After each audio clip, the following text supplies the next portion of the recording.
দর্শক, এই যে ঈদের মসজিদ, করাইল বস্তির যে মসজিদটা ভিডিওতে আমরা সবাই প্রকাশ পাইছি যে আল্লাহর ঘর, আল্লাহ রক্ষা করছে।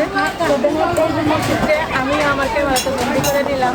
তো আসলে সত্যি আল্লাহর ঘর, আল্লাহ রক্ষা করছে। দেখেন কত ক্ষয়ক্ষতি হয়েছে করাইল বস্তি, এই পুরো এলাকারই অনেক বেশি ক্ষয়ক্ষতি হয়ে গেছে। এর মধ্যে দেখুন মাঝখানে যে মসজিদটা কিন্তু আছে আল্লাহর অশেষ রহমত। আগুন আর পানিতে কিছু রাখে না, তো তারই বাস্তব প্রমাণ এটা। করাইল বস্তি দেখেন পুরে সারখার, আর সর্বশান্ত সব শেষ। এবারে ছাই টাকা পয়সা নিয়ে গেছে, বউ মারি গেছে গা, বউ গেছে গা, আর আগুনে পুড়ে গেছে থেকে বউ গেছে গা, আর সব শেষ। আর সব শেষ। সারা ঘর টাকা পয়সা সব গেছে, বউটাও গেছে। শেষ সঙ্গে লাগাইছি।